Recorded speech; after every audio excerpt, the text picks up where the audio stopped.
नमस्कार, मैं हूं आपके साथ पवन शर्मा और आप देख रहे हैं सी न्यूज़ भारत। खबर जौनपुर से है, जहां जिला अंतर्गत शाहगंज के कुटहन रोड मार्ग पर स्थित सेंट जेवियर्स स्कूल के कई मेधावी छात्र छात्राओं ने सीबीएसई बोर्ड की परीक्षा में जिला टॉप किया।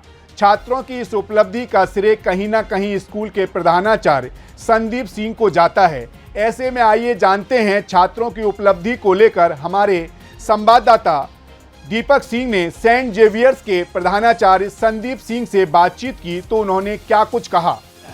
सी न्यूज़ चैनल में आपका स्वागत है। बता दें कि सी न्यूज़ भारत चैनल इस समय आया हुआ है शाहगंज के सेंट जेवियर्स स्कूल में, और हम यहाँ पे प्रधानाचार्य संदीप सर से बात करेंगे कि विद्यालय किस तरह से आज अच्छी मुकाम पर पहुँचा हुआ है। इन्होंने इस बार जिले में कई टॉपर्स दिए हुए हैं और शुरुआत उन्हीं करेंगे और उनके बारे में जानना चाहेंगे। आइए चलते हैं, आपको मिलाते हैं इस विद्यालय के प्रधानाचार्य संदीप सर से और उनसे जानेंगे कि किस तरह से उन्होंने इतना मेहनत करके इस बार जिले के टॉपरों में अपने विद्यालय के कई छात्रों का नाम किया है।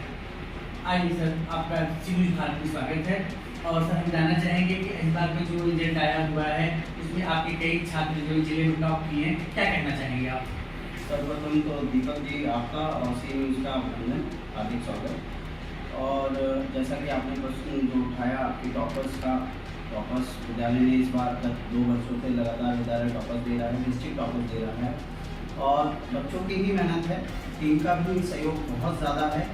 हमारी पॉलिसी रहती है, हम लोग नीतियाँ बनाते हैं और एग्जीक्यूट कराते हैं, जिसमें टीचर्स अपना सहयोग देके अपनी मेहनत करके बच्चों में वो चीज़ लाते हैं जिससे वो कठिन परिश्रम के साथ अपना रिजल्ट प्राप्त करते हैं। मैं फिर से उन बच्चों को बधाई देता हूँ तो डिस्ट्रिक्ट टॉपर रहे, विद्यालय टॉपर रहे, शाहगंज टॉपर रहे, जौनपुर टॉपर रहे, उनके अभिभावकों को भी उन्होंने बहुत मेहनत की उनके साथ और इस परिणाम पर उनको पहुँचाया। जैसा कि प्रधानाचार्य संदीप सर ने कहा कि यहाँ पर विद्यालय में जो है इनके जो अभिभावक हैं, इनके जो शिक्षक हैं, उनके जो छात्र हैं, सभी के मिले जुले प्रयास का असर रहा है कि इनके विद्यालय में जिले में इनके विद्यालय कई बच्चों ने टॉप किया है। और साथ ही जानना चाहेंगे इस विद्यालय की और क्या उपलब्धियाँ, सर बताना चाहेंगे कि विद्यालय की और क्या उपलब्धियाँ हैं? जी, जैसे कि मैंने आप लोगों को बताया था कि इस बार भी बहुत अच्छे अंकों के साथ 98% के साथ बच्चे ने डिस्ट्रिक्ट टॉप किया, बहुत अच्छा रहा सब कुछ। इसके अलावा हम बहुत अच्छी तरीके से जानते हैं, मोटी मोटी सभी अभिभावक जानते हैं कि हमारे विद्यालय में कई तरीके के एक्टिविटीज़ कराई जाती हैं, जैसे कि हम रोबोटिक्स को भी लेके आए, AI भी लेके आए हैं और भी बहुत सारी चीज़ें हम विद्यालय के माध्यम से लॉन्च कर चुके हैं। मेरा मकसद यही रहा कि उपलब्धियों को तो बाद में तराशा जाए, लेकिन पहले बच्चों को तराशा जाए। इसमें हम क्या क्या चीज़ें लेके आए, पहले तो अनुशासन।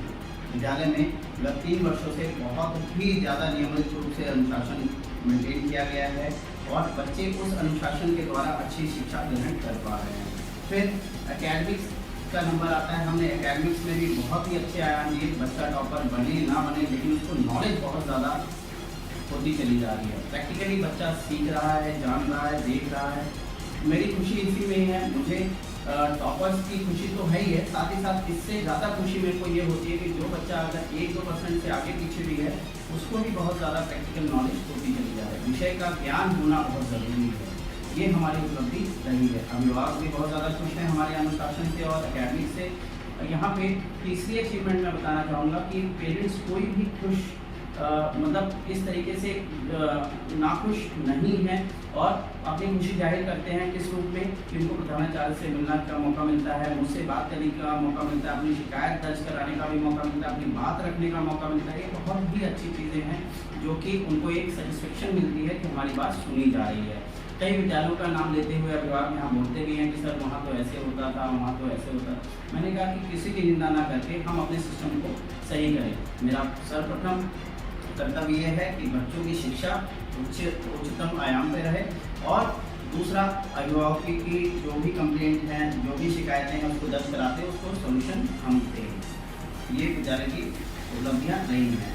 साथ ही साथ जैसा कि मैंने बताया कि हम विद्यालय जो है NCC लेके आया है, एक उपलब्धि है, शूटिंग लेके आया है, ये उपलब्धि है। और हम कई ऐसे आयामों में आगे बढ़ रहे हैं जिसमें अभी हमारे डिस्ट्रिक्ट में कोई भी विद्यालय आगे नहीं है। जिसमें कि आप देख सकते हैं कि एक ट्रॉफी जो हमारे बच्चे, एक ट्रॉफी ऊपर भी है, एक ट्रॉफी ये भी है जो हमारे क्रिकेट फेडरेशन जैसा कि प्रधानाचार्य संदीप सर ने बताया कि विद्यालय की उपलब्धियों में चाहे एनसीसी हो, चाहे खेल कूद हो, यहाँ के बच्चे प्रदेश स्तर पर भी खेल कूद में भाग लिए हैं और विजेता रहे हैं। साथ ही हम जानेंगे कि यहाँ विशेष तौर से हम यहाँ पर आए हुए हैं कि इन्होंने जिले में कई टॉपर छात्रों को दिया है। तो सर हम जानना चाहेंगे आपके विद्यालय की कौन कौन छात्र टॉपर गए हैं? हर्ष यादव, साक्षी यादव, यशीकरण, सिद्धि अग्रहरी, अंश, ये बच्चे ऐसे रहे जिन्होंने बहुत ज़्यादा ही 95% अबव रिजल्ट ला करके विद्यालय का मान बढ़ाया और डिस्ट्रिक्ट टॉप किया। मुझे बहुत ज़्यादा खुशी है इनका नाम लेते हुए भी। अन्य और भी बहुत बच्चे हैं जो 90+ में रहे, उनके लिए भी बहुत ज़्यादा शुभकामनाएं और खुशी जाहिर करता हूँ। जैसा कि प्रधानाचार्य संदीप सर ने बताया कि विद्यालय के बच्चों का नाम लिया जिन्होंने टॉप किया है। सीनियर भारत उन सारे बच्चों के अभिभावकों को ढेर सारी बधाई शुभकामनाएं देता है हम उपलब्धियों पर। साथ ही हम बता दें कि विद्यालय में जब से प्रधानाचार्य आए हुए काफ़ी कुछ बदलाव हुआ है। 2-3 साल के अंदर इस विद्यालय को चौमुखी विकास करने में इन्होंने 3 चोटी कर दिया है। हम इनसे जानना चाहेंगे किस तरह से इन्होंने मेहनत करके इस विद्यालय को सर्वांगीण विकास तक पहुँचाने में इन्होंने उपलब्धि हासिल की। सर क्या बताना चाहेंगे इसके बारे में? मैंने 2021 में यहाँ पे ज्वाइन किया था। मेरा ट्रांसफ़र जो था बलरामपुर से यहाँ शाहगंज में हुआ और मुझे कार्यभार के रूप में दिया गया कि एक जिम्मेदारी दी गई कि आपको यहाँ पे लोगों के लिए जाइए, वहाँ के बच्चों के लिए जाइए, स्कूल के लिए नहीं, बच्चों के लिए जाइए कि उनको कुछ ऐसा मिले ताकि वहाँ के अभिभावक कहें कि मेरा पूरा पैसा वसूल है और मेरे बच्चे ने कुछ जाना, कुछ पाया, कुछ सीखा। तो जब मैं आया यहाँ पे ये बात कहनी नहीं चाहिए, लेकिन थोड़ा सा अनुशासन स्कूल में नहीं था और शिक्षा का स्तर भी उतना अच्छा नहीं था जिससे मैं सेटिस्फाई हो सकूं। लेकिन टीचर्स अच्छे थे और उनकी पर्सनैलिटी अच्छी थी, उनकी नॉलेज अच्छी थी। कुछ टीचर थे जिन पे काम करना बाकी था। मैंने सब कुछ एनालिसिस करके एक लिस्ट बनाई कि कहाँ से कैसे शुरू किया जाए। थोड़ा चुनौतियों भरा था मेरे लिए दौर, क्योंकि सभी दिमाग विपरीत दिशा में थे और रिजल्ट भी नहीं था। बच्चों को एक थ्रस्ट थी, एक भूख थी कुछ पाने की, कुछ सीखने की, कुछ झलक थी। ये सब एनालिसिस करते हुए हमने सर्वप्रथम सबसे पहले हमने डिसिप्लिन को कायम किया, टीचर्स की टीम बनाई, टीचर्स का योगदान लिया, टीचर्स ने बहुत अच्छे से सहयोग किया। कुछ लोग ऐसे भी रहे जो नहीं कर पाए, साथ नहीं चल पाए, तो उसके लिए भी खेद रहा। लेकिन जो लोग साथ रहे आज उस आयाम को समझ रहे हैं कि कहाँ से हमने शुरू करा था, किस विषय से शुरू करा था और क्या आज उपलब्धियाँ हैं। उस समय कुछ टीचर्स को ऐसा लग रहा था कि कुछ कार्य ज़्यादा कराया जा रहा है, हमें बहुत ज़्यादा मेहनत की जा रही होता है, ह्यूमन नेचर है। लेकिन आज जो साथ चले, आज जो साथ कायम है, उन लोगों को लगता है कि जो सफ़र शुरू हुआ था, ये कारवां जो शुरू हुआ था, वो कहाँ से शुरू होकर कहाँ तक पहुँचा, आज वो उपलब्धि दिखाई देती है। दूसरी चीज़, डिसिप्लिन आज इतना अच्छा है कि मैं आपको बताना चाहूँगा, थोड़ा सा मैं इन चीज़ों में भी बिलीव करता हूँ और आंकड़े ही बताते हैं। डाटा मेरे पास अच्छा रहता है, डाटा पे ही काम होता है। पिछले 3 सालों में जब से विद्यालय परिवर्तन के दौर में आया, इसमें कोई भी बच्चों की किसी भी तरीके से मतलब अनुशासन के खिलाफ कोई गतिविधि नहीं रही। जैसा कि सेंट जेवियर्स स्कूल के प्रधानाचार्य संदीप सर ने बताया कि अनुशासन बहुत जरूरी होती है किसी विद्यालय के। जब 2-3 साल पहले यहाँ पर आए तो उन्हें लगा कि अभी कहीं कुछ न कुछ अनुशासन, कुछ जो यहाँ के शिक्षक उनको प्रशिक्षण में कमी नज़र आई। उन्होंने जो भी अपने ज्ञान थे, जो भी उनकी जानकारी थी, उन्होंने विद्यालय में पूरी तरह से अनुशासन लाया।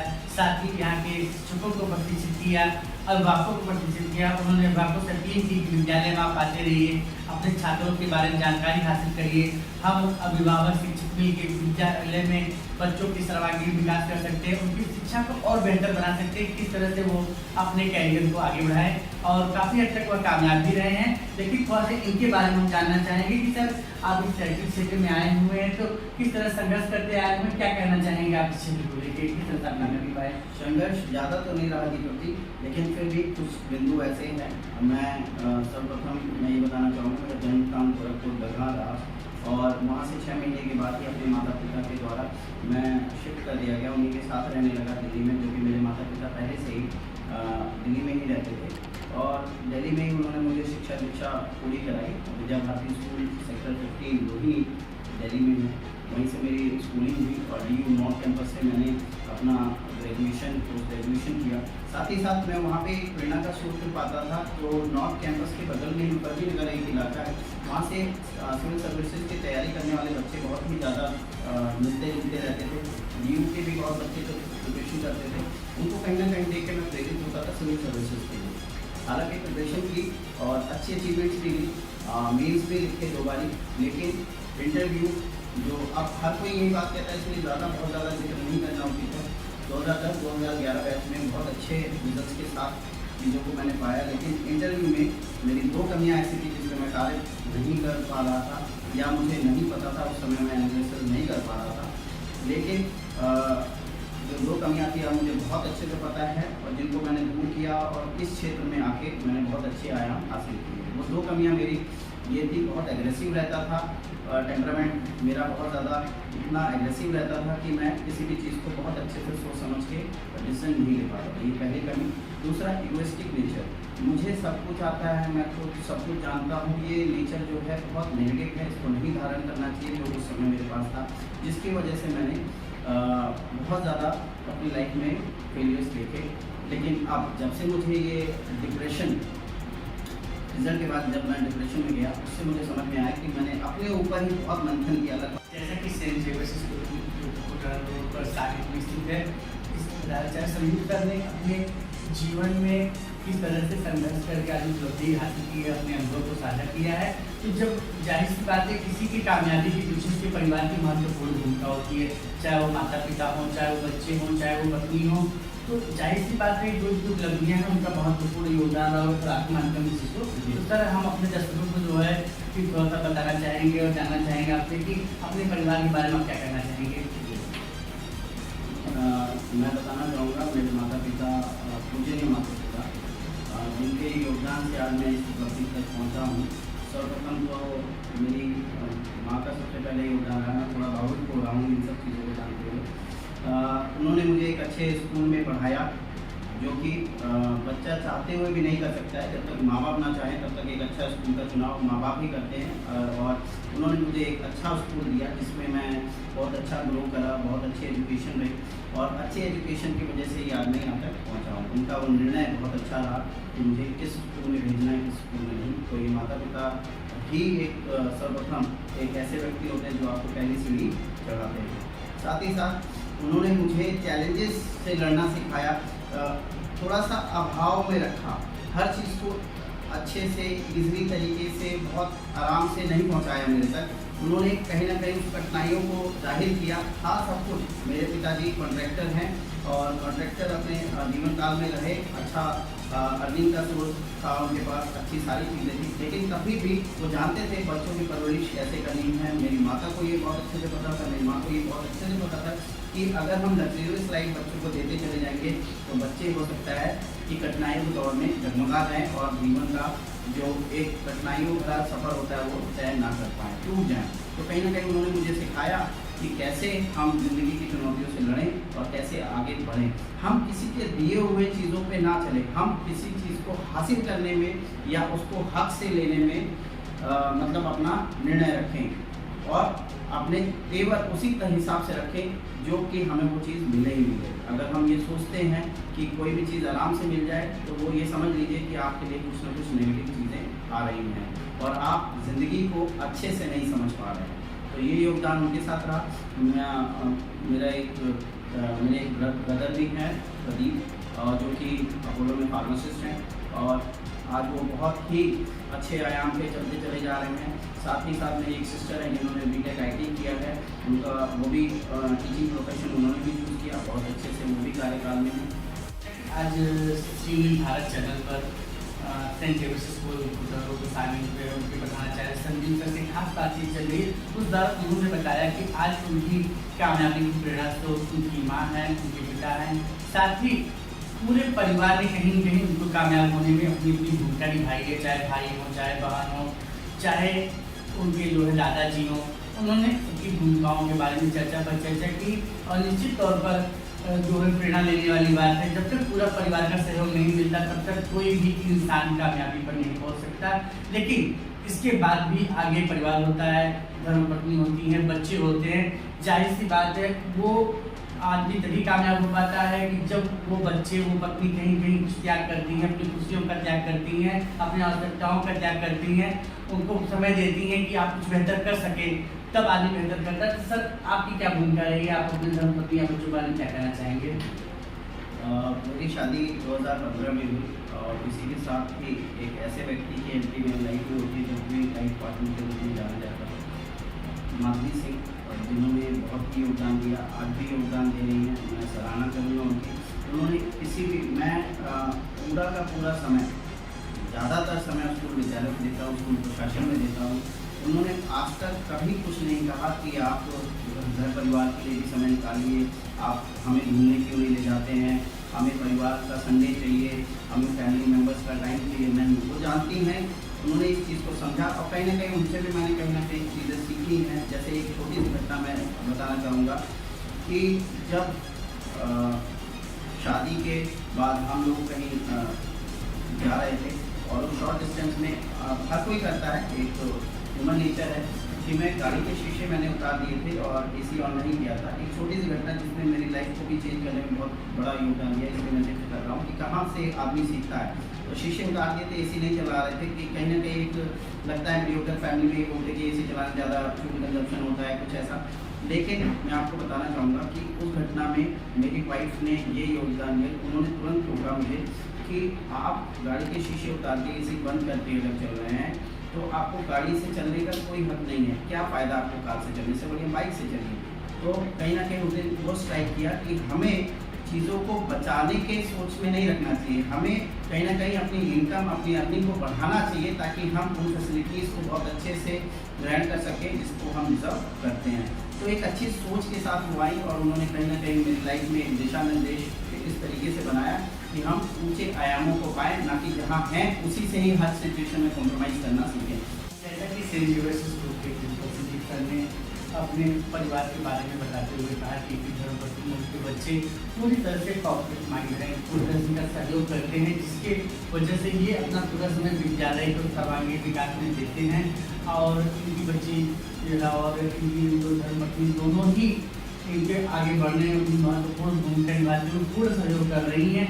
और लेकिन तब भी समय कभी कभी ऐसे होती है, ऐसी परिस्थितियाँ आ जाती हैं कि आदमी धर्म संकट में पड़ जाता है, क्या करें क्या ना करें, आगे डिसीजन लेने में असमर्थ होता है, तो सूझबूझ के साथ वो आगे बढ़ता है। तो क्या आपके सामने कभी ऐसी परिस्थितियाँ आई हैं जो धर्म संकट बन गया हो? जी दीपक जी, आपने बहुत ही अच्छा सवाल किया और कई सारे इतिहास के ऐसे पन्ने हैं जिनको खरीदना अच्छा नहीं है, लेकिन फिर भी अगर आपने पूछा है तो मैं साझा करना चाहूँगा। सबसे पहला कड़वा अनुभव मेरा रहा कि जब मैं राधिका का मैंने जिक्र किया ही है और राधिका सीनियर सेकेंडरी स्कूल में था, तो वहाँ के शुरुआती पलों में कुछ अच्छी मीठी यादें रही, लेकिन एक कड़वाहट भी थी कि कहीं ना कहीं मैं वहाँ पे बहुत अच्छा कर रहा था और बहुत अच्छे आयामों को छू रहा था, जिसमें वहाँ पे मुझे प्रमोट करके क्वालिटी एजुकेशन इंचार्ज ऑफिसर बनाया गया। और कहीं ना कहीं कोऑर्डिनेटर पोस्ट होती है ये एजुकेशन एकेडमिक्स को लेके। तो वहाँ पे एक कड़वापन मुझे ये मिला कि जो कि ये स्कूल चेंज करना, ये आपको ये भी जानना पड़ेगा कि कोई अच्छा व्यक्ति अगर अच्छा काम कर रहा है, अच्छा स्कूल भी है, अच्छा प्रशासन भी है, अच्छा डायरेक्टर भी है और अच्छा व्यक्ति भी काम कर रहा है, तो उसके छोड़ने या स्कूल बदलने के पीछे कोई ना कोई कारण ऐसा होगा जिसमें उसको डिसीजन लेना पड़ता है। तो राधिका सीनियर सेकेंडरी का चुनने का सबसे मुख्य कारण यही रहा कि मैं एक कोऑर्डिनेटर की भूमिका में रहा और कहीं ना कहीं अपने अधिकारों के लिए लड़ रहा था। अधिकार ये कि एक टीचर, मैं आज समझ पाता हूँ लेकिन उस समय नहीं समझ पाया कि एक टीचर जिनकी सैलरी मुझसे कहीं ज़्यादा थी और मैंने मैनेजमेंट से खाली ये बात रखी कि अगर मैं पोस्ट पे हूँ, कोऑर्डिनेटरशिप पे हूँ, तो कहीं ना कहीं मेरी सैलरी टीचर्स पोजीशन से ऊपर होनी चाहिए। ये बात मुझे कैमरे पर नहीं बोलनी चाहिए, लेकिन मैं उस अनुभव को बता रहा हूँ कि हमारे अंदर क्या चलता है, एक शिक्षक होने के नाते क्या चलता है, एक एम्प्लॉय होने के नाते क्या चलता है। तो अगर इन चीज़ों को हम समझेंगे तभी हम अच्छे दिशा निर्देशों को दे सकते हैं। तो ये कड़वा अनुभव कि मैंने उस जिद में उस स्कूल को छोड़ा, लेकिन मैं कहीं ना कहीं मैनेजमेंट की नीतियों को समझ नहीं पाया। मैं अपना पहलू लेके चल रहा था जो कि मेरे लिए कड़वाहट बढ़ा था। मैं कंपैरिजन कर रहा था कि उनकी सैलरी क्यों और मेरी सैलरी, क्योंकि ये थोड़ा सा अनुभव में कमी दर्शाता है। आज मैं अगर देखूँ मैनेजमेंट, आज मैं मैनेजरियल पोजीशन में हूँ, मैनेजमेंट का पार्ट में, तो आज मैं समझ पाता हूँ कि मैनेजमेंट के लिए टीचर को बनाए रखना बहुत बड़ी चुनौती होती है। जैसा कि कहते हैं कि विषम परिस्थितियाँ इंसान को और मजबूत बनाती हैं, ऐसे में सेंट जेवियर्स स्कूल के प्रधानाचार्य संदीप सर ने बताया कि कई विषम परिस्थितियाँ आई और उन्होंने सूझबूझ के से डिसीजन लिया और अपनी गलतियों से प्रेरणा ली और निश्चित तौर पर उसे सीख लेके आज एक अच्छे मुकाम पर पहुँचे हुए। इसके बावजूद भी अगर माना जाए तो वर्तमान समय में इनका कार्यभार पूरी चुनौती भरा हुआ है। ग्रामीण स्कूल में इसमें बैठे हुए हैं और इस ग्रामीण स्कूल को इतना बेहतर बनाना चाहते हैं कि यहाँ के बच्चे जो शिक्षा लेके जाएं वास्तव में उस शिक्षा सार्थक हो, वो उच्च अधिकारी या जिस क्षेत्र में वो आगे बढ़ना चाहते हैं वो अपने मंजिल को आसानी से अपनी मेहनत के बल पर पा सकें। और सर हम इसी टॉपिक को लेके जानना चाहेंगे कि आपके जो वर्तमान समय में कार्यभार है वो कितना चुनौतीपूर्ण है, क्या कहना चाहेंगे इसके बारे में? दीपक जी, मैं आपको बताना चाहूँगा, जब मेरा फैसला रहा दिल्ली से लौटने का उत्तर प्रदेश की तरफ, वो एक हम कह सकते हैं कि ऑल ऑफ सडन एक एक्सीडेंटल डिसीजन भी हो सकता है। और जब मैं यहाँ आया तो एक ऐसी घटना हुई जिसने मुझे पूरी तरीके से बदलाव की तरफ झोंक दिया।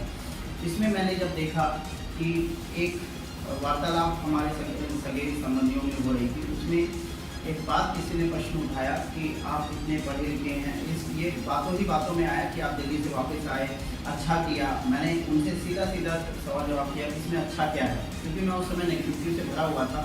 ये एक दिल्ली जो शहर है, शहर से आप ग्रामीण इलाके की तरफ आ रहे हैं तो कोई भी व्यक्ति जो है वो ये नहीं कहेगा कि उचित फैसला था। लेकिन उस व्यक्ति ने एक ऐसी बात बोली कि उनकी बातों से मैं पूरा का पूरा परिवर्तन में बदल के पॉजिटिविटी की तरफ हो गया। और उस दिन की पॉजिटिविटी आज भी मैं इतना पॉजिटिव हूँ कि कोई भी व्यक्ति अगर मुझसे बात करता है तो कितना भी नेगेटिव बात करे, लेकिन मैं अपनी पॉजिटिविटी उसके अंदर ट्रांसफर कर देता हूँ। जैसे उन्होंने वो बोला कि सभी लोग पढ़े लिखे अगर हैं, अच्छा कमा सकते हैं, दिल्ली ही जा सकते हैं, तो हमारे गांव का विकास कौन करेगा? आप जैसे लोगों की ज़रूरत गांव में है, इस परिवेश को है, ताकि बच्चों को, यहाँ के बच्चों के बारे में भी कोई सोचने वाला हो। ये सेंटेंस ऐसा था जो मुझे आज भी झंझोड़ देता है और मुझे गूज़बम्प्स हो रहे हैं, मुझे देखिए रोंगटे खड़े हो जा रहे हैं कि अगर हम गांव में इतने पढ़ने लिखने के बावजूद भी अगर गांव में कुछ विकास नहीं कर पाते हैं या जहाँ जिस ज़रूरतमंदों को अपना योगदान नहीं दे पाते हैं तो हमारी पढ़ाई लिखाई का क्या फ़ायदा है? हम इतने आयामों को हासिल करके भी अगर हम जिनको ज़रूरतमंदों की ज़रूरत ना पूरी कर पाए तो क्या फ़ायदा है? दिल्ली में अच्छे स्कूल्स हैं, अच्छे टीचर्स हैं, अच्छे पढ़े लिखे लोग हैं, हर चीज़ है, वहाँ अभाव नहीं है, लेकिन जहाँ पे अभाव है वहाँ पे आपने क्या योगदान दिया? मैंने उसी पल अपने से ही एक प्रश्न पूछा कि क्या मैंने लाइफ में कुछ अच्छा किसी को योगदान दिया? मैंने अपने इस जीवन का कुछ सार्थक मूल्य निकाला? क्या मैंने अपने जीवन का एक इम्पॉर्टेंट पहलू किसी को दिया? क्या योगदान दिया? मेरे लाइफ का क्या अर्थ है? मेरा मकसद क्या था? तो मुझे लगा कि कहीं ना कहीं मुझे इस समाज को जहाँ पे ज़रूरत है, जहाँ पे अभाव है, वहाँ पे योगदान देना चाहिए। तो मैंने अपनी शिक्षा और अपने पावर, अपनी कैपेसिटी का पूरा फ़ायदा उठाते हुए यहाँ पे ग्रामीण क्षेत्र में, ग्रामीण अंचल में बहुत ही अच्छा योगदान देते हुए यहाँ के बच्चों को मैं एक कंपैरिजन पे लेके आ रहा हूँ कि हम लखनऊ, दिल्ली जैसे स्कूलों की शिक्षा यहाँ देने का प्रयास कर रहे हैं। और आज कहीं ना कहीं अगर हम टॉपर दे रहे हैं तो एक साबित हो जाता है कि वहाँ का बच्चा भी 98% ला रहा है और मेरे यहाँ का बच्चा भी 98% लेके आ रहा है। तो कहीं ना कहीं हम चैलेंजेस में भी रहते हुए उस मुकामों को छू रहे हैं जो वहाँ पे है। तो ये मुझे सबसे अच्छा लगा कि जीवन में कुछ उपलब्धि हो ना हो, लेकिन एक जीवन को सार्थक करने का एक समझ मुझमें है। जैसा कि सेंट जेवियर्स स्कूल के प्रधानाचार्य संदीप सर ने अपने अनुभव साझा करते हुए बताया कि अपनी वर्तमान स्थिति में ग्रामीणांचल क्षेत्र में किस तरह से वो अपने कार्यभार को लेके चल रहे हैं, किस तरह से वो विषम परिस्थितियों में, चुनौतीपूर्ण परिस्थितियों में अपने कार्य को सफलतापूर्वक करते हुए विद्यालय को चौमुखी विकास की तरफ अग्रसर कर रहे हैं। फिर भी कहीं कहीं हम अपने दर्शकों को बताना चाहेंगे कि कहीं कहीं ऐसी समस्याएं आती रहती हैं कि आदमी को समझौता कहीं करना पड़ता है, किसी का सपोर्ट करना पड़ता है, किसी को समझाना पड़ता है। तो सर हम जानना चाहेंगे कि अभिभावक, मैनेजमेंट के साथ ही अध्यापक, कर्मचारी के बीच किस तरह से आप सामंजस्य स्थापित करते हुए अपने विद्यालय को सर्वांगीण विकास करने में अपना महत्वपूर्ण भूमिका निभा रहे हैं? बहुत ही महत्वपूर्ण सवाल और सबसे बड़ा चुनौती वाला क्षेत्र यही है, क्योंकि लोगों को ये लगता है कि मैनेजमेंट जो है वो एक क्रूर राक्षस के रूप में देखा जाता है और जो अभिभावक है वो सबसे ज़्यादा कहते हैं निर्बल और असक्षम रूप में एक प्राणी या व्यक्ति देखा जाता है। मतलब ये कहते हैं कि एक बहुत ज़्यादा पावरफुल और एक बहुत ज़्यादा कमज़ोर व्यक्ति के रूप में दोनों की तुलना होती है। लेकिन इस क्षेत्र में 10 से 12 साल बिताने के बाद मैं आपको बताऊं कि मैंने एक चीज़ को बहुत अच्छे से अनुभूति की है, कोई भी मैनेजमेंट खराब नहीं होता है। देखिए, खाली मैनेजमेंट का एक जो पोर्शन है वो बहुत ज़्यादा ब्रीफ नहीं करना चाहता है, बहुत ज़्यादा एक्सप्लेनेशन नहीं देना चाहता है, बहुत ज़्यादा चीज़ों को समझा नहीं सकता है। समय का अभाव भी हो सकता है, या फिर इतना ज़्यादा अगर हम डीपली इन चीज़ों में जाएंगे तो आगे हमारे पास अन्य कार्यों के लिए समय नहीं बचेगा। तो मैनेजमेंट जो है कहीं ना कहीं हम कह सकते हैं कि समय के अभाव या फिर ब्रीफिंग मोड में नहीं रहता है, इसीलिए लोगों को एक छवि जो बनी है वो खराब छवि बनी है, जो कि ये असत्य है। मैनेजमेंट बहुत ही अच्छा होता है। कौन सा मैनेजमेंट है जो ये नहीं चाहेगा कि उसका स्कूल बहुत अच्छा हो जाए? कौन सा मैनेजमेंट है जो ये नहीं चाहेगा बहुत अच्छी एजुकेशन बच्चों को मिले? सभी मैनेजमेंट अच्छी दिशा के लिए ही कार्यरत होता है, चाहे वो इंफ्रास्ट्रक्चर के लिए हो या बच्चों की शिक्षा के लिए हो या टीचर सिलेक्शन हो। मैं भी अगर मैं मैनेजमेंट बॉडी में हूँ तो मैं कहीं ना कहीं यही सोचता हूँ कि मेरा स्कूल बहुत अच्छा लगे। आज अच्छाइयों की वजह से ही ये इंटरव्यू भी है और आज अच्छाइयों की वजह से ही लोग अच्छा कह रहे हैं। तो अभिभावकों को भी समझना पड़ेगा ये तो कि मैनेजमेंट अच्छाइयों के लिए ही कोई पॉलिसी बनाता है तो स्कूल के हित के लिए बनाता है। जैसे मैं चीज़ों को बताना चाहूँगा, जैसे फीस को लेके भी कम है ज़्यादा है, कोई चार्जेस अगर लग जाते हैं तो कम है ज़्यादा है, अभिभावक करते हैं अपने पॉकेट के हिसाब से। ग्रामीण अंचल में भी ये देखा गया है कि बहुत ज़्यादा किसान वर्ग रहता है, बहुत ज़्यादा पेमेंट नहीं कर सकता है, मैं मानता हूँ। लेकिन जब डिमांड्स भी उसी हिसाब से आती हैं तो कहीं ना कहीं वो एक्सपेंडिचर फैलता है, बढ़ता है। जैसे फॉर एग्जांपल अगर आपको अच्छा टीचर चाहिए तो आज टीचर जो है अच्छा पैकेज मांगते हैं, अच्छी सैलरी मांगते हैं, और कहीं ना कहीं मैनेजमेंट अगर वो अच्छा पैकेज, अच्छे सैलरी, अच्छे टीचर्स रखेगा तो आपसे फीस भी लेगा। ये बात समझनी पड़ेगी। तो हम निर्णय जो भी ले रहे हैं उसके पीछे कोई तर्क नहीं है। मेरी चुनौती क्या रहती है कि मुझे दोनों लोगों को समझाना पड़ता है कि हम यहाँ से कैसे कटौती कर सकते हैं या हम यहाँ पे कैसे इतनी ही बढ़ोतरी में ही अच्छे गार्जियन को सुविधा दे सकते हैं। तो ये जो ब्रीफिंग मोड वाला काम होता है वो प्रिंसिपल्स का होता है, प्रधानाचार्य लोगों का होता है। वो लोग ब्रीफिंग करके गार्जियन को समझाएं, बुझाएं और विद्यालय का हित बताएं, बच्चों का हित बताएं तो ज़्यादा अच्छा रहेगा। अगर हम किसी बिंदु पे गार्जियन को नहीं समझाते हैं, नहीं ब्रीफिंग करते हैं तो कहीं ना कहीं वो क्वेश्चन मार्क गार्जियन के मन में रहता है और वो क्वेश्चन मार्क उनको पूरी तरीके से नेगेटिव बनाने का योगदान या कार्य करता है। हमें ये समझना पड़ेगा कि किसी के क्वेश्चन का आंसर जो है पूरी तरीके से दिया जाए, नहीं तो वह इंसान नेगेटिव होगा और जो विद्यालय के हित में नहीं है।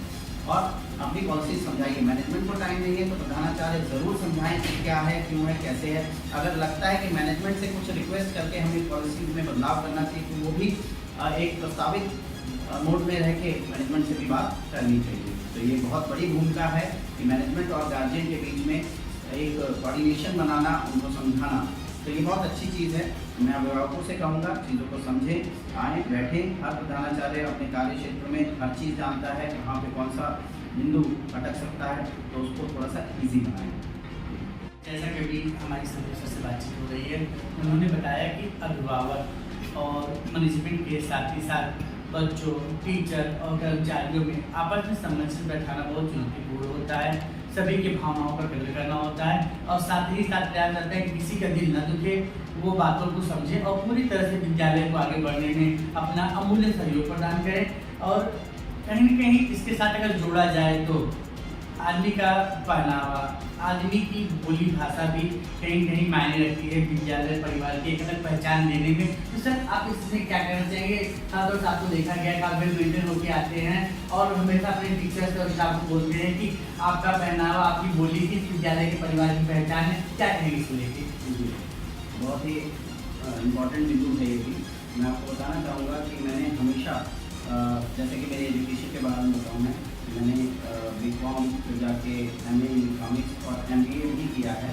तो MBA करने के बाद मुझे एक चीज़ समझ में आई कि प्रेजेंटेशन बहुत अच्छी होनी चाहिए। व्यक्ति की अगर प्रेजेंटेशन नहीं है, फर्स्ट लुक नहीं है, तो फर्स्ट लुक का जो इम्प्रेशन है वो अच्छा नहीं जाएगा। तो जो सामने वाला व्यक्ति है वो पहले से ही नेगेटिव होना स्टार्ट कर देगा। जैसे मैं अगर आपको बताऊं, कैजुअल अगर पहनावा हम रखें, जैसे स्लीव को ऐसे फोल्ड कर दें, टाई नीचे रखें, बटन प्रॉपर ना करें, और अगर प्रेजेंटेशन अच्छी नहीं है तो सामने वाला व्यक्ति आपके बारे में धारणा बनाने लगता है कि ये बहुत प्रोफेशनल व्यक्ति नहीं है, कैजुअल व्यक्ति है, बहुत चीज़ों को केयर नहीं करता है, बहुत ध्यान नहीं देता है, तो पहला इंप्रेशन ही हमारा गलत हो गया, रॉन्ग चला गया।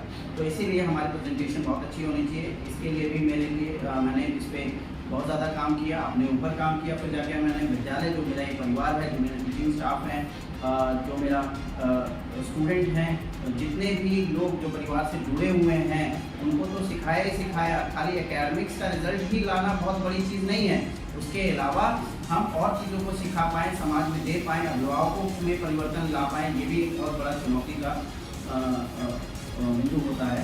और ये जो चुनौती है, ये स्वीकार मैंने की। कहीं ना कहीं अपने अंदर बदलाव लाते लाते गार्जियंस को भी मैंने बदलाव की तरफ मोड़ा।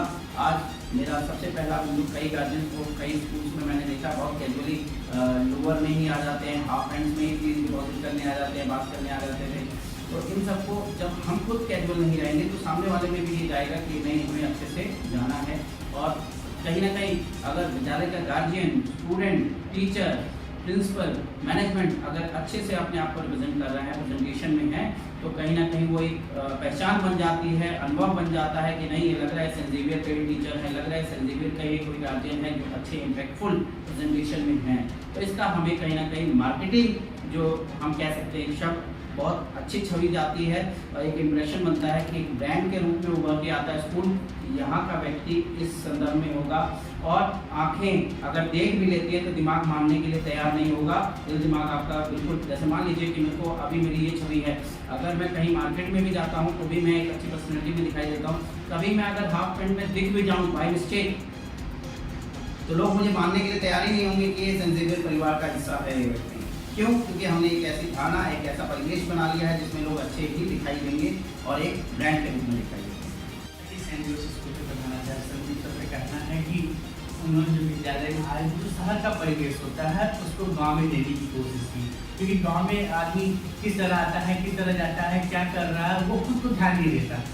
वो दूसरों को देखता है कि वो कितना वेल मेंटेन हो, लेकिन कहीं कहीं ऐसे परिवेश के कुछ गार्जियंस में आ जाते हैं कि खुद वेल मेंटेन होना भूल जाते हैं और दूसरों को वेल मेंटेन देखना पसंद करते हैं। ऐसी सोच को बदलने में प्रधानाचार्य ने महत्वपूर्ण भूमिका निभाई। सबसे पहले उन्होंने खुद को अपडेट किया, फिर विद्यालय परिवार को अपडेट किया। आज की डेट की स्थिति ये है कि इस विद्यालय में कोई भी अभिभावक ऐसी स्थिति में नहीं आता, ऐसे परिणाम नहीं आता जिससे उसे खुद शर्मिंदगी महसूस हो, सामने देखने वालों को शर्मिंदगी महसूस हो। तो इतना बढ़िया वातावरण बनाने के लिए हम प्रधानाचार्य को थैंक्स कहेंगे, और इनकी जागरूकता निश्चित तौर पर इस विद्यालय में नहीं, ये प्रेरणा बनेगी और विद्यालय के अभिभावकों के लिए कि जब भी वो विद्यालय में जाएं तो अच्छे पहनावा के साथ जाएं, जिससे कि एक समाज पे जो सामने वाला उनको पढ़े और सामने वाले भी अपना अच्छा प्रेजेंटेशन दे। जब उनको देखते ही सामने वाला समझ सके कि जो हमारे सामने खड़ा है वो शिक्षित व्यक्ति है, वो जागरूक व्यक्ति है, वो समाज के प्रति अपनी जिम्मेदारियों को समझता है। और अभी ऐसे कई सवाल हैं जिनको जवाब देना जिन पर किसी को बाकी है। तो सर, हम जानना चाहेंगे कि आप इतना मेहनत कर रहे हैं, तो आपके जीवन का लक्ष्य क्या है, आप क्या सोचते हैं अपने लक्ष्य के बारे में? जीवन का लक्ष्य बहुत बड़ा तो नहीं है, क्योंकि जो लक्ष्य था वो कहीं ना कहीं मैं पा चुका हूँ। मुझे एक सम्मानजनक एक आयाम चाहिए था, क्योंकि मुझे मिल चुका है। एक लक्ष्य बहुत पहले था, लेकिन आज अगर मैं मैनेजमेंट में हूँ या मैनेजरियल पोजीशन को सारी रिस्पॉन्सिबिलिटीज निभा रहा हूँ, तो मेरा लक्ष्य पूरा ही हुआ। मेरा लक्ष्य था कि अपना स्कूल हो जिसमें मैं बच्चों के विकास के लिए मैं अपना योगदान दूँ। और अभी एक जो महत्वपूर्ण लक्ष्य जो मैं बनाए हुए हूँ वो ये है कि सभी बच्चों को, ग्रामीण अंचल के बच्चों को ऐसी शिक्षा दूँ ताकि वो अपने जीवन में सफल होकर अपने माँ बाप को कहीं ना कहीं जीवन में योगदान दें, उनका जीवन व्यापन कर पाएँ और खुश रहें। खुशी सबसे ज़्यादा पहलू महत्वपूर्ण है कि खुशी ही नहीं होगी, हम काम भी अगर मिल जाता है, अच्छी जॉब मिल जाती है, अच्छी सैलरी मिल जाती है, लेकिन अगर इंसान खुश नहीं है तो सब कुछ बेकार है। तो कहीं ना कहीं हम इंसान को खुश रहना सिखा रहे हैं, कहीं ना कहीं हम बच्चों को ये सिखाते हैं कि बहुत बड़े आयामों को मत देखिए। अगर आपका लक्ष्य जो है और खुशी के साथ है, कंपैरिजन के साथ नहीं, वो डॉक्टर बना तो मैं भी डॉक्टर बनूंगा, वो आईएएस बना तो मैं भी आईएएस बनूंगा, ये हमें नेगेटिविटी की तरफ ले जा रहा है। हमारी खुशी कहाँ छुपी है, हमें क्या काम करना है, उस काम को करके एक काम कोई छोटा या बड़ा नहीं होता है। हाँ, आपकी खुशी महत्वपूर्ण है, उस आयाम को हम दें और शिक्षा के जगत में कम फीस में अच्छी उपलब्धियां बच्चों को दे पाएँ, अच्छा सेंटर दे पाएँ, अच्छा स्कूल दे पाएँ, यही मेरा लक्ष्य है। साथ ही साथ मैं ये भी एक आग्रह करता हूँ आपके इंटरव्यू के माध्यम से, सरकार से आग्रह करूँगा कि कहीं ना कहीं हम देखते हैं सरकारी स्कूलों में बहुत अभाव है। बहुत बच्चे ऐसे हैं जो फीस नहीं दे पाते हैं प्राइवेट स्कूलों की, और सरकारी स्कूल का चुनाव उनको करना पड़ता है। मैं कोई टीका या टिप्पणी के अभाव में इसको या लक्ष्य में नहीं कह रहा हूँ, मैं खाली एक सुझाव के तौर में इस बात को रख रहा हूँ कि कहीं ना कहीं सरकार अगर एक ऐसी पॉलिसी लेके आए कि जो प्राइवेट स्कूल और गवर्नमेंट स्कूल का चेक एंड बैलेंस कर दे तो बहुत अच्छा होगा। जैसे मेरा सुझाव है खाली ये कि प्राइवेट स्कूल मैनेजमेंट को अगर हम 2-4 गांव के प्राइमरी स्कूल्स को या एक भी दे दें, एक स्कूल को एक प्राइमरी स्कूल का मैनेजमेंट अगर दे दें, या चेक एंड बैलेंस के लिए कि वहाँ वो लोग इधर आके चेक करें और हम लोग उधर जाके चेक करें, तो कहीं ना कहीं चेक एंड बैलेंस का सिस्टम बनेगा, एजुकेशन में भी कोई ना कोई फ़ायदा मिलेगा। या एक पॉलिसी जो शुरू हुई थी गोद लेने वाली, तो किसी न किसी बड़े प्राइवेट स्कूल को आप एक छोटा प्राइमरी स्कूल, छोटे स्तर का प्राइमरी स्कूल गोद लेने के लिए एक पॉलिसी बनाएं, वो लेके कहीं ना कहीं वहाँ टीचिंग स्टाफ ट्रेनिंग के लिए जाए या वहाँ पे क्लासेस लगवाएं। ये चीज़ें अच्छी हो सकती है ताकि उन बच्चों को भी फ़ायदा मिले जो प्राइवेट स्कूल की फ़ीस को वहन नहीं कर सकते हैं और चीज़ों को वहीं पे छोड़ देते हैं। उनका विकास भी ज़रूरी है, उनके लिए भी कुछ कार्य किया जाए। जैसा कि आप देख रहे हैं, हमारे बच्चों को बताना चाहूँगा कि सी न्यूज़ भारत जिसमें सेंट जेवियर्स स्कूल के प्रधानाचार्य संदीप सर से बातचीत कर रहा है, सवालों के माध्यम से जानना चाह रहा है क्या उनके विचार है, किस तरह से वो कामयाबी हासिल किए हुए हैं, और साथ ही उन्होंने भी बताया कि जो शिक्षा की नीति है सरकार किस तरह से बदलाव करते हुए जो ग्रामीणांचल के बच्चे हैं, जो सरकारी विद्यालय में बच्चे पढ़ते हैं, वो किस तरह से अपने जो कि पढ़ाई को कंटिन्यू कर सकते हैं, बेहतर बना सकते हैं। और साथ ही हम बताना चाहेंगे दर्शकों को कि ये ऐसी सौभाग्य कहा जाए, प्रसिद्धियाँ कहा जाए कि सर ने जो है ऐसा कोई पहलू न रहा हो शिक्षा के क्षेत्र में, जो टच नहीं किए हों, चाहे वो कर्मचारी रहे हों, चाहे वो शिक्षक रहे हों, चाहे वो आपके अभिभावक रहे हों, और साथ ही चाहे वो छात्र की बात करें, छात्र से लेके कर्मचारी से लेके शिक्षक से लेकर अभिभावक से लेके सारी भूमिकाओं में उन्हें काम करने का मौका मिला। और निश्चित तौर पर ये अनुभव कहीं न कहीं इनको आज कामयाबी होने में अपनी महत्वपूर्ण भूमिका निभा रही है। तभी हम चाहेंगे कि आप अपने इस विद्यालय परिवार के जो अभिभावक हैं, अध्यापक हैं, कर्मचारी हैं, छात्र हैं, उनसे क्या अपील करना चाहेंगे कि आपका विद्यालय पूरी तरह से और भी आगे बढ़े, सर्वांगीण विकास करे और पूरे देश और विदेश में आपके विद्यालय की अलग पहचान बना सके। बहुत ही महत्वपूर्ण अनुभव है ये। जैसे कि मैं आपको बताना चाहूँगा कि मैंने हर एक पद का अनुभव लेते हुए बहुत ही अच्छा एक्सपीरियंस गेन किया है और अच्छा और कर भी रहा हूँ। मैंने शुरुआत की थी असिस्टेंट टीचर से, फिर मैं टीचर बना, सब्जेक्ट टीचर बना, फिर जाके एक कोऑर्डिनेटर बना, फिर वाइस प्रिंसिपल से फिर मैं एडमिन ऑफिसर भी रहा हूँ बीच में कार्यकाल में, फिर प्रिंसिपलशिप की है मैंने, और उसके बाद आप सुपरिटेंडेंट भी हैं। मैं बहुत बहुत धन्यवाद देता हूँ कि जो मेरा स्कूल मैनेजमेंट है, जो मेरे चेयरमैन साहब हैं, उन्होंने बहुत ही अच्छा मुझे एक योगदान देते हुए, कॉपरेशन देते हुए मेरी जिम्मेदारियों को बढ़ाया, रिस्पॉन्सिबिलिटीज़ को बढ़ाया, ताकि मैं अपने अनुभव को और बढ़ा सकूँ और कैपेसिटी बिल्ड कर सकूँ। कई लोग, मेरा खाली संदेश ये है कि इस शिक्षा जगत में कई लोग खाली खाना पूर्ति करने के लिए आते हैं, प्रवेश लेते हैं, वो ना करें, वो आए ही नहीं, उनके लिए सेक्टर नहीं है। कई लोग खाली आते हैं 6 घंटे की नौकरी करने के लिए, जॉब करने के लिए खाली आए और उसमें भी अपना होमवर्क करके नहीं आते। होमवर्क करने का मतलब, मैं शिक्षक की ही बात कर रहा हूँ, होमवर्क करने का मतलब कि आप अपने लेसन प्लान के साथ अपने दिमाग में अपने कॉन्सेप्ट को क्लियर करके आएँ और अच्छा पढ़ाएं। आप जितना अच्छा काम करेंगे, जितना अच्छा योगदान देंगे, आप खाली एक ही लक्ष्य लेके आइए कि आज मुझे बच्चों को कुछ सिखाना है। अगर आपने किसी दिन कुछ बच्चों को सिखा दिया तो यानी आपने उस दिन बहुत ही ज़्यादा और बहुत ही अच्छा काम किया है, उस दिन की उपलब्धि आपकी वो रहेगी। अगर आप कुछ नहीं सिखा पाते हैं, कुछ नहीं कर पाते हैं, आप अपनी उपलब्धियों को नहीं गिन पाते हैं, तो जैसा कि आपको बता दें कि जौनपुर जिला के साहगंज अंतर्गत कुठान रोड स्थित सेंट जेवियर्स स्कूल के प्रधानाचार्य संदीप सिंह से हमारी बातचीत चल रही है और इसके विद्यालय की काफ़ी बच्चों ने इस बार जिला टॉप किया हुआ है। इस पर चर्चा के लेके उन्होंने काफ़ी समय दिया, इसलिए सर हम आपका जो है सीनियर विभाग की तरफ से धन्यवाद व्यक्त करना चाहेंगे और साथ ही हम चाहेंगे आप हमारे दोस्तों से क्या भी करना चाहेंगे। सर्वप्रथम आपको और आपकी टीम को भी और आपके दर्शकों को, सी न्यूज़ के दर्शकों को आभार, साथ ही साथ अभिनंदन, धन्यवाद ज्ञापित करता हूँ कि इन्होंने आपके चैनल को एक अच्छा प्रमुख जौनपुर का चैनल बनाया है। मुझे लगता है कि देश भर में सी न्यूज़ अच्छे नाम से जाना जा रहा है। इसके लिए भी बहुत बहुत धन्यवाद आपको और आप सभी को। और एक आह्वान, एक अच्छे स्कूल का चुनाव करिए। जो भी समस्या हो, आपका बच्चा किसी भी स्कूल में पढ़ता हो, आप आइए, मेरे साथ बैठिए, देखते हैं हम दोनों लोग मिलके, और अभिभावक के रूप में आप आइए, मैं स्कूल प्रशासन के रूप में हम लोग मिलकर जो भी चुनौतियाँ हैं बच्चों की उसको दूर करें, उनको एक अच्छा परिवेश देते हुए, एनवायरमेंट देते हुए उनको अपनी सफलता अर्जित करने के लिए एक अच्छा एनवायरमेंट बनाएं।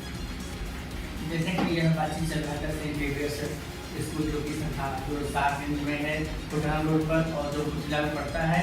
और हम इसी के साथ जो है कि हम इनके अमूल्य समय देने के लिए धन्यवाद व्यक्त करते हैं। जौनपुर से कैमरामैन दिवाकर मिश्रा के साथ दीपक सिंह की रिपोर्ट। छात्रों ने स्कूल टॉप करके अपने अध्यापक और प्रधानाचार्य को इसका श्रेय दिया है, क्योंकि कहीं ना कहीं अध्यापक और प्रधानाचार्य की ही मेहनत थी कि इन छात्रों ने जिला टॉप किया। फिलहाल के लिए इतना ही। देश दुनिया की तमाम खबरों के लिए बने रहिए सी न्यूज़ भारत के साथ। हर खबर आपके साथ, आपके यहाँ।